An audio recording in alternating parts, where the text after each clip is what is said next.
So how much of a threat does terrorism pose to the tourism industry? We're joined by Tilman Brück, the head of the non-profit International Security and Development Centre. Tell me first, Mr. Brück, exactly what the aim of these terror groups is that are targeting the tourism sector in places like Egypt, Tunisia, Turkey. The terrorists act in a very strategic fashion. They want to make us scared. The killing is just a means to an end.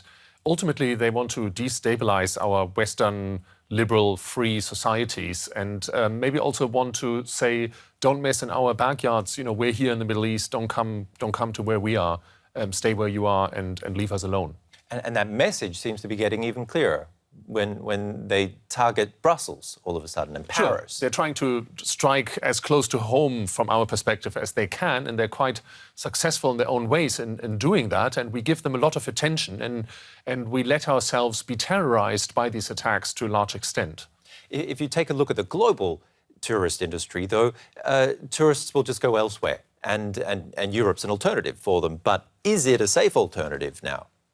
I think the risk of terrorism is overestimated by most people. We respond very strongly to images and to emotions, and the constant media reporting about this topic affects people's behavior quite significantly. So it's not just the attacks, it's also how we deal with the attacks, which affects our choices, our consumption choices.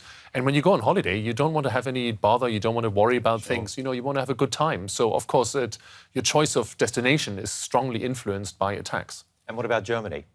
It's been spared so far. It's a place people move to because it's politically stable.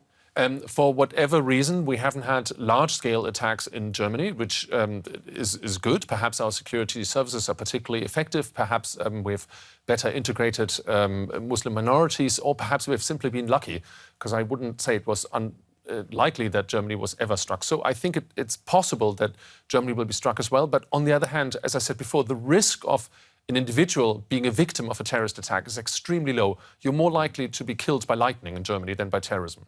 Well, what about the reaction then in Brussels? Would you call it overreaction, the airport closing there for weeks? I think it revealed a lack of planning. I mean, both the security services don't seem to be very clued in when it comes to coordinating with each other, either within Belgium or across Europe.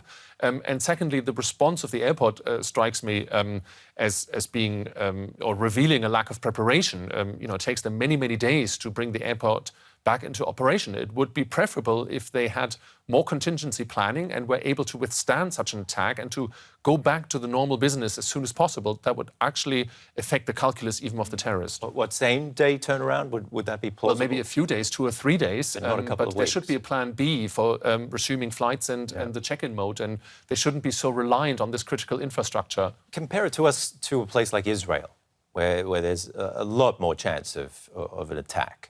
The Israelis have a specific policy that they say we mustn't let the terrorists dictate our news cycle, our emotions. And so when there is, for example, an attack on a bus in Israel, the security services clean up that site as quickly as possible so that within hours, you driving by, you don't even know that there was a terrorist attack that same day on that site. And that is to reduce the impact of terrorism on society. It's actually quite a good strategy, and we haven't really learned that lesson yet.